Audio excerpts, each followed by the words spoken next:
So I'm happy to be here with Bradford Morrow, the author of the Prague Sonata, and I guess I'd like to start just by asking you, without giving too much away, to tell us a little bit about the novel and what inspired you to write it.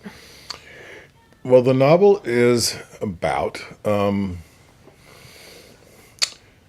sonata manuscript that was given to a woman in the Czech Republic, Czechoslovakia at the time, by her father. And it's an 18th century anonymous piano sonata manuscript.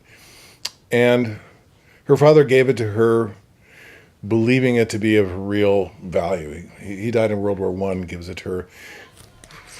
Go forward to March 1939, when the Nazis are invading Prague, and her name is Ottilie Bartoshova. Ottilie decides on the fly, because the Nazis are coming in and stealing cultural artifacts of every variety, to save the manuscript is the best way to save it is to break it up into three different parts. So she gives one part to her husband, Jakub, who goes into the underground, becomes a underground resistance fighter.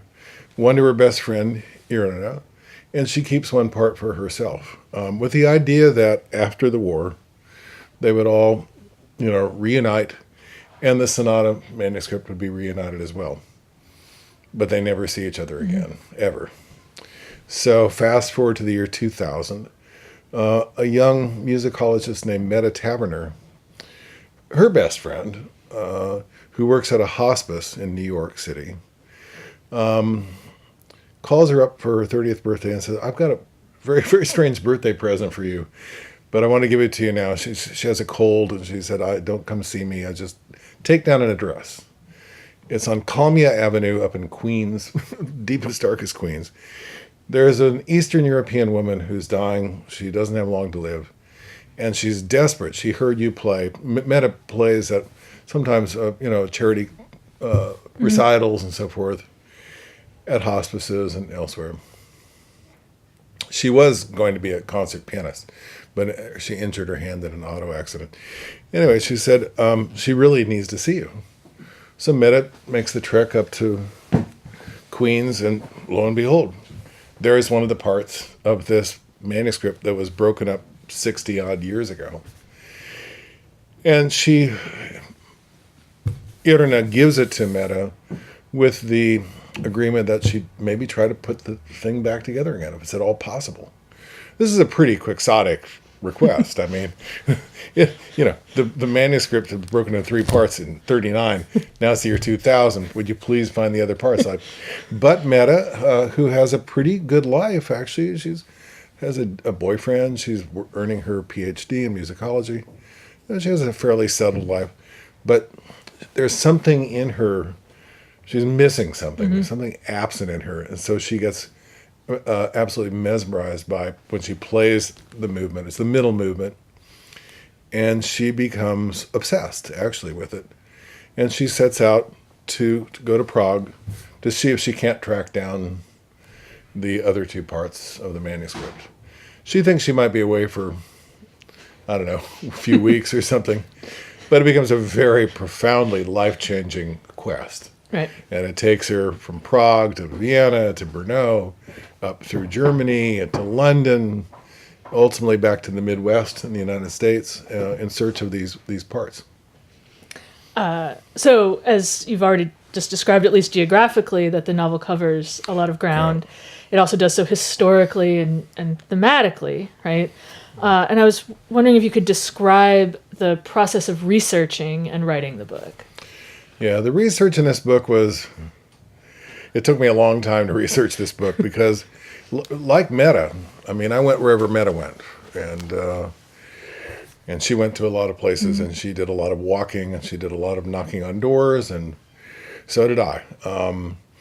So the research was, I had my notebooks, and in the flap copy here, it says over 12 years in the making. Well, that's correct, because it was more like 20 years when you get down to it. But a number of those years, I was writing 5 other books.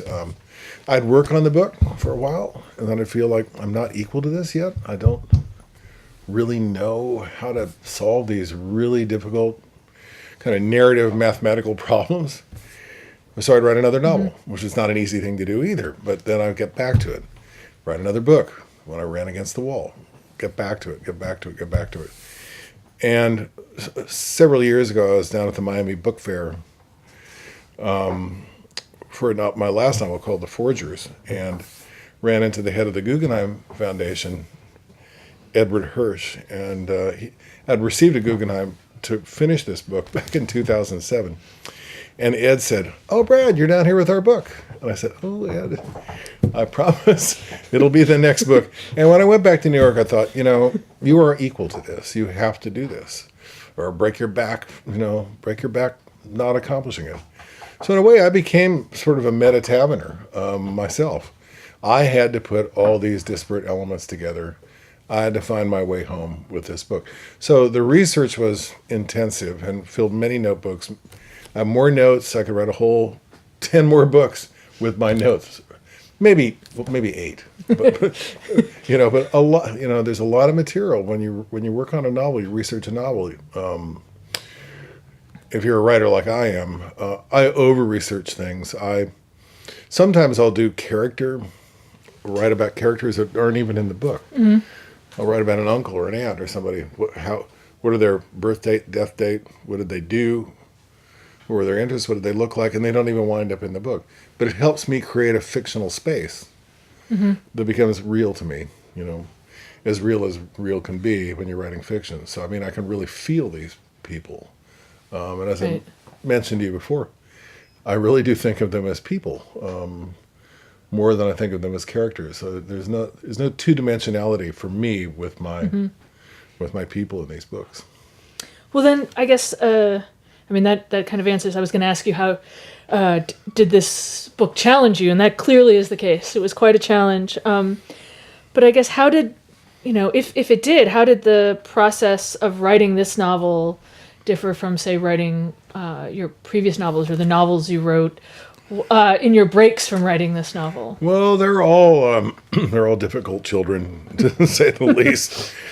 Some more difficult than others. This was although when you read the book, I don't think any of that shows. I think that was half the effort right there, is to not let any of the research and this shouldn't look like it was trouble to write it. Mm.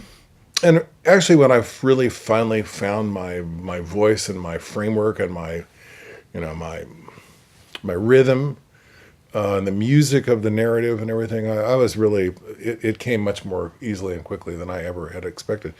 Every book is different. When I wrote The Forgers, I wrote that novel in 4 or 5 months. I had my idea. It was about a subject I knew really, really well. Although I don't know very many forgers, I hope, but I know the rare book world really well. And this was set in the rare book world, a world of literary manuscripts and so forth. So that's a world I knew quite well. And that book just sort of, the old phrase, wrote itself. Well, it almost did. I was so eager to get up in the morning and get back on working on that book. Mm-hmm. But every single one of the novels has a different biography, I guess you could say. Well, do you feel like your writing has changed over time? I think maybe. I think my first novel, Come Sunday, there's a problem sometimes with first novels. You figure, I'm never going to live past this novel, so I'd have to put everything I know into this book. And I think that's sometimes a danger for first novelists. Get it all in there, man, because soon you will be gone. I love the book still. There's things about it that I really adore. But I think over time you get to be a little bit more confident. I'm a little more confident. Just in the writing, the process of the sentence. I know when I have a good sentence, and I know I have a pretty decent idea of how to make it a better sentence or a better paragraph. And if I don't, I think writers should always have a friend or two who they can entrust their work with, and just, I have a very close partner who she reads the pages, and sometimes we get into squabbles over a word. It's like you would think we're fighting over something but it's just a word. But it's a very important word. Right. But yeah, I think just for writers. I mean, I think I always advise students, family, friend, somebody you trust, another writer, just to get a little feedback. Right. Because writing is, as we know, a solitary sport. It's a lot of time by yourself. And, the echo chamber can get a little noisy at times, so it's good to kind of back off and, have a look. Mm-hmm. Have somebody look at it kind of cold. Then you can come at it with a very cold eye, too. Interesting. I guess, what role does reading play in your own writing? And, books, bookstores, libraries, the kind of, this kind of analog research play a, these kind of places play a role in your research? Well, I think it was Cormac McCarthy who said in one of his 1.5 interviews that he's ever given, is that books, the fact of the matter is books are born from books. Books come from books. Mm-hmm. That's the idea. It's a paraphrase. And, if you think about Shakespeare, I mean, other than The Tempest, most of those plays come from North's translation of Plutarch or other sources. Right. And so, books do come from books. Most of the books I read with the Prague Sonata were not fiction at all. They were like nonfiction books. They were like, some of them very intense musicology books. Charles Rosen's book on sonata. Books about the Velvet Revolution. A lot of historical books, biography of C.P.E. Bach, biography of Reinhard Heydrich. I mean, so none of those books were written in a style that would necessarily affect my fictional writing style. So just in terms of being informed by the music of another writer's pages, that wasn't an issue with this. When I was young, my 20s, I was really into Ezra Pound, and I wrote some poems, and I can't even bear to look at it. It's like he ruined. It took me years to get out of the Ezra Pound voice, and so I mean, I think it's a danger if you read somebody as truly idiosyncratic and very as like Ezra Pound was. There are writers who, when I'm working on a book, I kind of tend maybe to stay. If they have a new book coming out, I won't read it until I finish my book. Okay. But I've noticed that too with books of mine when they come out. A couple of really well-known writers, when I wrote Trinity Fields, they were working on books that were also of the era in the World War II atomic bomb stuff, and they read my book only after they had finished their books. So you have to know what to be wary of at the same time. You don't want to have. So maybe the anxiety of influence is not such a bad thing after all. I read poetry. I read poetry. I read all sorts of things around the book, but I don't feel like I'm influenced by anybody at this point. Excellent.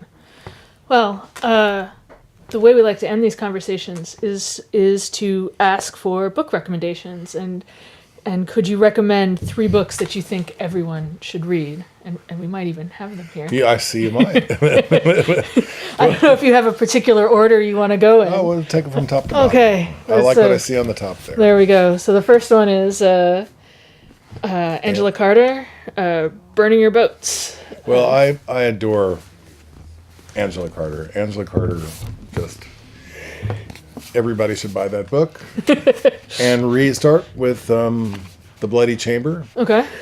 All the stories in her 2 major volumes, which are The Bloody Chamber and Other Stories, and Black Venus, which came out in America with the title Saints and Strangers. Every single one of those stories is a masterpiece. It just is. Some of the early stories in the book, when she was living in Japan, where they're also lovely and interesting, and some of the later ones are also very, very wonderful. She wrote a number of novels, Wise Children, etc. Some great nonfiction. There was nothing she didn't write, no form that she wasn't interested in. She died at a very unfortunately young age, in her early 50s, from cancer. But she truly is one of my favorite writers. She often takes a fable or a fairy tale and modernizes it, makes it new, but she also feminizes it. So she'll take a literature that's essentially patriarchal, and she has a feminist twist on it. Although her women are not all heroes, or heroines. They're not. There's some of them. She gives them a hard time too. So it's not. She's not an easy writer, but she's funny. Her prose is wildly Elizabethan at times. I mean, she's got a vocabulary from here to the other end of the world, and she's just. I always learn when I read Angela Carter. I always learn something. She has a very dark sensibility, but she has a sort of a gothic sensibility. But she makes these stories new. Her other thing is she writes about historical moments too, like the Lizzie Borden. Okay. And in that story, she's almost a defense attorney on behalf of Lizzie Borden, saying, "Yeah, she did it, but here's why." And it has to do with the damn Philistine, Puritans. Her father was just a monster, and so. So I mean, she's just a wonderful stylist. And just an astonishingly effervescent mind. An amazing woman. I wish I had met her. I corresponded with her once. She was in an anthology that I did called The New Gothic back in the 90s. And she was a real trip, I'll tell you. Her letters are something they were memorable. When an Angela Carter letter came in, it's like, uh-oh, watch out. And they always smelled of cigarette smoke, even though they came from overseas. But yeah, Angela Carter, Burning Her Boats, she's one of my favorite writers, late 20th century. I see the next one you have here is, he just got the Nobel Prize. I know, yeah. They've already got do they already have the... Nobel Prize. Boy, wow, that happened quickly. Yeah, and I selected Ishiguro before he had the Nobel Prize for you asked me to make some selections. Well, I'll start by saying I don't think every Nobel Prize winner is somebody who I would necessarily recommend to everybody. Right. We'll leave the Bob Dylan controversy aside because it's why bother? He deserved it in some ways. Other people can make an argument other ways. But there are sometimes a Nobel comes up, and there are Nobelists who are long gone, who people don't even know who they are anymore. Right. And in a world, in a century when Proust, Joyce, Virginia Woolf, so many did not get Nobel Prizes, it makes you wonder about the Nobel Prize. But Ishiguro, I think, there is a writer who deserves the prize, deserves the recognition, and I hope many people will read his work. Now, The Remains of the Day, I think, is just one of the most subtle, dark novels that I've ever read. You almost have to go back to Ford Madox Ford's The Good Soldier to find a piece of work that is so subtle. Every page is so nuanced. And the story of this butler Stevens, who doesn't understand himself. He's very, very the word apperceptive. You can perceive yourself perceived. He's the opposite of apperceptive. He doesn't know. He misunderstands all sorts of things. There's no mother in the book for him. Ishiguro just left the mother out. And it's a sad book. It's a darkly funny book. And it really portrays a kind of life in Imperial England that was just in the last generation. So the land, the butler, and the huge mansion, and I'm not going to say don't see the book, but really don't see the movie, but really read the book, right? Because the prose in this book is just exquisite. And Ishiguro, another one, Never Let Me Go, completely different book, sort of a sci-fi book about future generations in which clones are raised so that as we get older, our clone can be harvested for body parts. Say we have a bad pancreas or a bad liver or something. Well, but the problem is that the clones have lives too, and they fall in love with each other and they have real lives, but they're secondary citizens. It's a very powerful subject on multiple levels of, social inquiry, social injustice. So yeah, Ishiguro, although now that he's got the Nobel Prize, I probably might have made a different choice because he doesn't need my recommendation. And then Cormac McCarthy, Blood Meridian. This was his fifth book, I think. So his early books are also very, very dark. He's very influenced. He was influenced by Faulkner. It's interesting. McCarthy's first book, which is The Orchard Keeper, was bought by an editor at Random House named Albert Erskine. And Albert Erskine was Faulkner's last editor at Random House. So there was like a direct handoff almost to Cormac McCarthy. And then he wrote Child of God, Outer Dark, and a big book called Suttree. Those are all very interesting books set in the South, Southern Gothic. Really some twisted people you meet in there. But then came Blood Meridian. Blood Meridian is, for me, his masterpiece. One hates this, he's written many books. He wrote the trilogy, All the Pretty Horses and so forth. And obviously The Road and No Country for Old Men. But I really think Blood Meridian is one of the great books of the 20th century altogether. Just never mind the second half of the 20th century. It has precursors. The opening line of the book is, "See the child." And I think McCarthy means for us to hear an echo from Melville's Call Me Ishmael, Moby Dick. Okay. It's an imperative. It's a, Right. a three-word sentence. And it's an imperative. You're entering a world in which things are going to be not easy for you as a reader, or for the characters depicted. And in a way, this is kind of it's a quest book. It's a picaresque more than a quest. And it does have Homeric elements are in it. I think the Odyssey, it's sort of an Odyssey, but with the Iliad, the war of the Iliad. There's a little bit of the Divine Comedy in here, I think, but it really is a book all on its own. It's a book that absolutely defines Cormac McCarthy, his prose style. He can do short, platonic kind of dialogues, but then he can turn around and write a run-on sentence that'll last for better part of a page. There's a Comanche raid in one of the chapters in here. There's 2 pages that is just breathtaking. Breathtaking. But it's all violence. But he's unafraid, like Homer was unafraid in the Iliad, to tell you what hand-to-hand combat it looks and feels like. But it's a book also about, in a way, the debauchery of how the West was won. The Monroe Doctrine and the Manifest Destiny and all this stuff. Like when McCarthy was growing up, I imagine he watched movies in which John Wayne, like it was the winning of the West was a heroic adventure. And those darn Indians out there, were nothing but trouble as we tried to move westward. So McCarthy turns all that heroic winning of the West on its head and shows that there are really no heroes in this book. It's a real sober look at the 1820s through around 1860 or so of the movement of Americans moving out to